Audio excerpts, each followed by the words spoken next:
the Obama economy. I outlined it at the top of the hour. Fox News contributor Lieutenant Colonel Alan West joins us here in New York. Welcome to the show. It's good to be with you. Now, I'm saying that this is the Obama economy.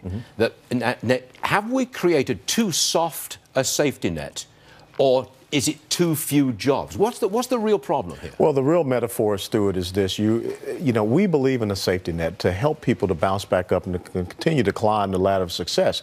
But what the progressive socialists of the left, President Obama, believe in is a hammock. And so you're moving away from an opportunity society and an opportunity economy where you have tax policies, regulatory policies, support the private sector and economic growth, to more of a dependency economy and a dependency society that is about the expansion of the welfare nanny state. You know, when you look at Baltimore and what has happened in the inner city, I grew up in the inner city. I remember walking down Auburn Avenue in Atlanta, Georgia, and seeing black-owned small businesses, doctors' offices, lawyers' offices. Now look at what you saw happen in Baltimore.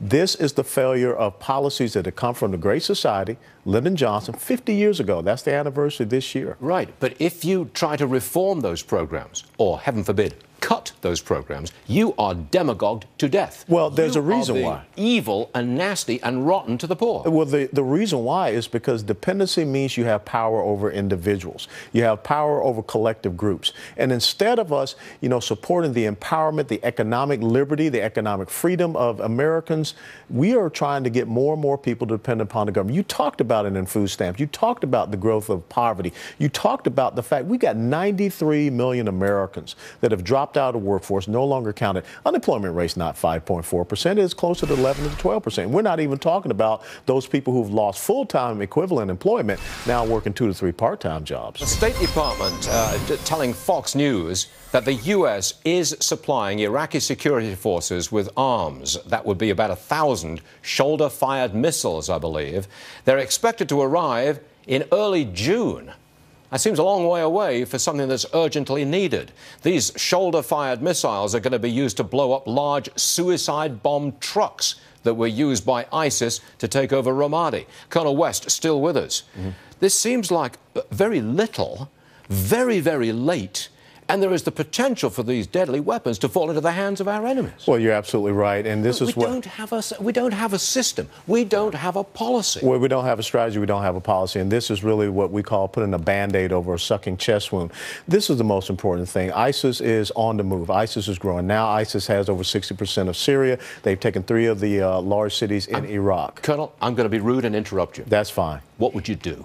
It's very How simple. would you kill them? How would you beat them? Right now, I would go in with 3 brigade, regimental level task forces, supply them with the right rotary and also fixed-wing complementary aircraft. The fact that ISIS was able to have a victory celebration parade through Ramadi in the middle of the day and not a single one of those vehicles was attacked shows us how inept and how neutered this air campaign is. We have to go after them. We have to take the fight against them. But you put a lot of boots on the ground. It's not a lot of boots on the ground. 3 regiments? But I think the thing is, what I'm looking at is a battlefield calculus. If you're going to go on the offense, you want to have a 3-to-1 numerical superiority, but you can balance that out with a lot of the rotary assets. How many people are you talking about? Well, when you talk about a brigade task force, you're talking about 3,000. But guess what? 3 of them. Yeah, 3 of them. So you put 10,000 but you already have 3,000 on the ground there now. That's the thing that American people aren't understanding. You think that would do the trick? Well, I believe so. If you have the right rules of engagement for them to engage the enemy and defeat them and destroy them. But remember,